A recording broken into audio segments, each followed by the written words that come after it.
दान का हिसाब। एक था राजा। राजा जी लकदक कपड़े पहनकर यूं तो हजारों रुपए खर्च करते रहते थे, पर दान के वक्त उनकी मुट्ठी बंद हो जाती थी।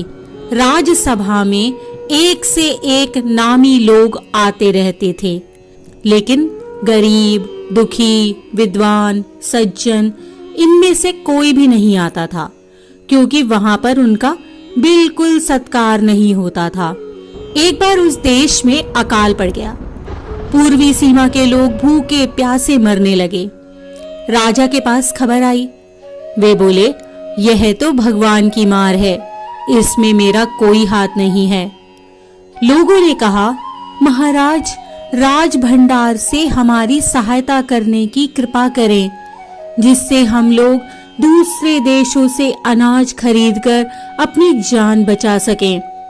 तो राजा ने कहा, आज तुम लोग अकाल से पीड़ित हो, कल पता चलेगा कहीं भूकंप आया है, परसों सुनूंगा कहीं के लोग बड़े गरीब हैं, 2 वक्त की रोटी नहीं जुटती। इस तरह सभी की सहायता करते करते जब राज भंडार खत्म हो जाएगा, तब खुद मैं ही दिवालिया हो जाऊंगा। यह सुनकर सभी निराश होकर लौट गए। इधर अकाल का प्रकोप फैलता ही जा रहा था। न जाने रोज कितने ही लोग भूख से मरने लगे। लोग फिर राजा के पास पहुंचे। उन्होंने राजसभा में गुहार लगाई, दुहाई महाराज, आपसे ज्यादा कुछ नहीं चाहते, सिर्फ 10,000 रुपए हमें दे दें तो हम आधा पेट खाकर भी जिंदा रह जाएंगे। राजा ने कहा, 10,000 रुपए भी क्या तुम्हें बहुत कम लग रहे हैं? और उतने कष्ट से जीवित रहकर लाभ ही क्या है?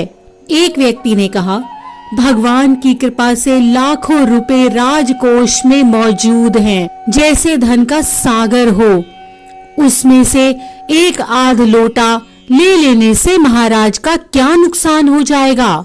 राजा ने कहा, राजकोष में अधिक धन है तो क्या उसे दोनों हाथों से लुटा दूं?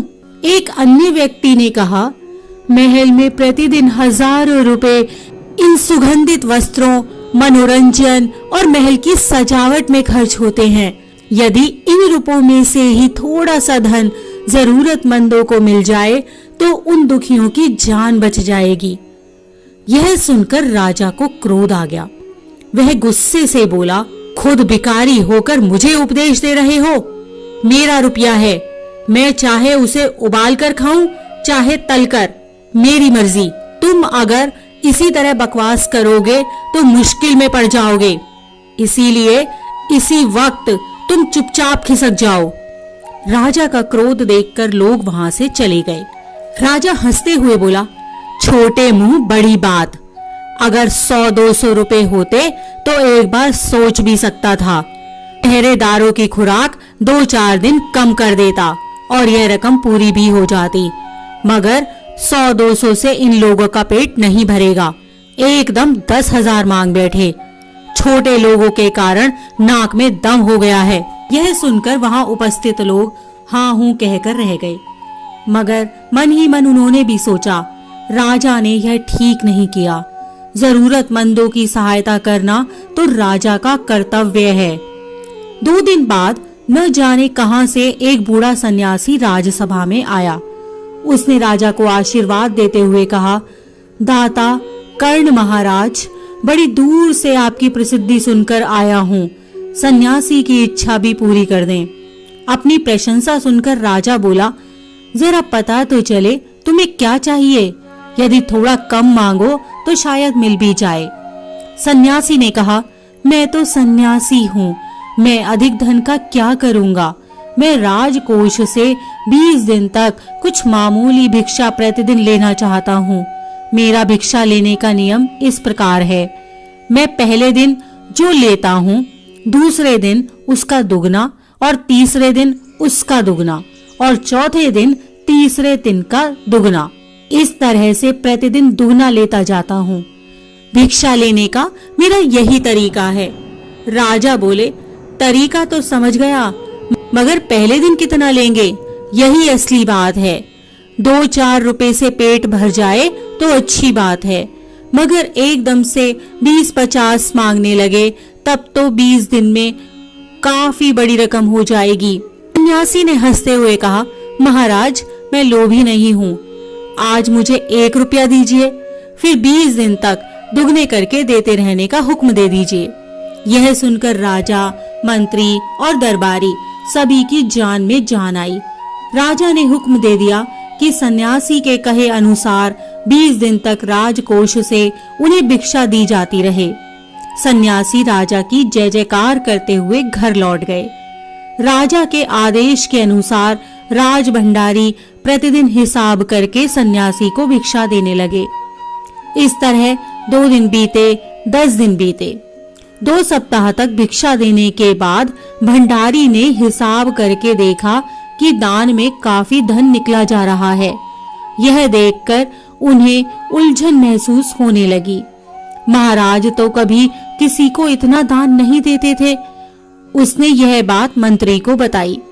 मंत्री ने कुछ सोचते हुए कहा, वाकई यह बात तो पहले ध्यान में ही नहीं आई थी, मगर अब कोई उपाय भी नहीं है। महाराज का हुक्म बदला नहीं जा सकता। इसके बाद फिर कुछ दिन बीते। भंडारी फिर हड़बड़ाता हुआ मंत्री के पास पूरा हिसाब लेकर आ गया। हिसाब देखकर मंत्री का चेहरा फीका पड़ गया। वह अपना पसीना पोंछकर, सिर खुजलाकर, दाढ़ी में हाथ फेरते हुए बोला, यह क्या हो रहा है? अभी से इतना धन चला गया है तो फिर 20 दिनों के अंत में कितने रुपए होंगे? भंडारी बोला, जी पूरा हिसाब तो नहीं किया है। मंत्री ने कहा, तो तुरंत बैठकर अभी पूरा हिसाब करो। भंडारी हिसाब करने बैठ गया। मंत्री महाशय अपने माथे पर बर्फ की पट्टी लगाकर तेजी से पंखा झलवाने लगे। कुछ ही देर में भंडारी ने पूरा हिसाब कर लिया। मंत्री ने पूछा, कुल मिलाकर कितना हुआ? भंडारी ने हाथ जोड़कर कहा, जी 10,48,575 रुपए। मंत्री को गुस्सा आ गया और बोला, मजाक कर रहे हो? यदि सन्यासी को इतने रुपए दे दिए तब तो राजकोष खाली हो जाएगा। भंडारी ने कहा, मजाक क्यों करूंगा, आप ही हिसाब देख लीजिए। यह कहकर उसने हिसाब का कागज मंत्री जी को दे दिया। हिसाब देखकर मंत्री जी को चक्कर आ गया। सभी उन्हें संभाल कर बड़ी मुश्किलों से राजा के पास ले गए। राजा ने पूछा, क्या बात है? मंत्री बोले, महाराज राजकोष खाली होने जा रहा है। राजा ने पूछा, वह कैसे? मंत्री बोले, महाराज सन्यासी को आपने भिक्षा देने का हुक्म दिया है, मगर अब पता चला है कि उन्होंने इस तरह राजकोष से करीब 10 लाख रुपए झटकने का उपाय कर लिया है। राजा ने गुस्से से कहा, मैंने इतने रुपए देने का आदेश तो नहीं दिया था, फिर इतने रुपए क्यों दिए जा रहे हैं? भंडारी को बुलाओ। मंत्री ने कहा, जी सब कुछ आपके हुक्म के अनुसार ही हुआ है, आप खुद ही दान का हिसाब देख लीजिए। राजा ने उसे 1 बार देखा, 2 बार देखा, उसके बाद वह बेहोश हो गया। सब परेशान हो गए। काफी कोशिशों के बाद उन्हें होश में आने पर लोग सन्यासी को बुलाने दौड़े। सन्यासी के आते ही राजा रोते हुए उनके पैरों पर गिर पड़ा। बोला, दुहाई है सन्यासी महाराज, मुझे इस तरह जान माल से मत मारिए। जैसे भी हो एक समझौता करके मुझे वचन से मुक्त कर दीजिए। अगर आपको 20 दिन तक भिक्षा दी गई तो राजकोष खाली हो जाएगा, फिर राजकाज कैसे चलेगा? सन्यासी ने गंभीर होकर कहा, इस राज्य के लोग अकाल से मर रहे हैं, मुझे उनके लिए केवल 50,000 रुपए चाहिए। वह रुपया मिलते ही मैं समझूंगा कि मुझे मेरी पूरी भिक्षा मिल गई है, बस मुझे और कुछ नहीं चाहिए। राजा ने कहा, परंतु उस दिन एक आदमी ने मुझसे कहा था कि लोगों के लिए 10,000 रुपए ही बहुत होंगे। सन्यासी ने कहा, मगर आज मैं कहता हूँ कि 50,000 से 1 पैसा कम नहीं लूंगा। राजा गिड़गिड़ाया, मंत्री गिड़गिड़ाए, सभी गिड़गिड़ाए, मगर सन्यासी अपने वचन पर डटा रहा। आखिरकार लाचार होकर राजकोष से 50,000 रुपए सन्यासी को देने के बाद ही राजा की जान बची। पूरे देश में खबर फैल गई कि अकाल के कारण राजकोष से 50,000 रुपए राहत में दिए गए हैं। सभी ने कहा, हमारे महाराज कर्ण जैसे दानी हैं। इसी प्रकार की अन्य व्रत एवं पौराणिक कथा कहानियों के लिए हमारे चैनल को सब्सक्राइब और शेयर करें, ताकि आप भी दूसरों तक इन्हें पहुंचाकर धर्म लाभ प्राप्त कर सकें।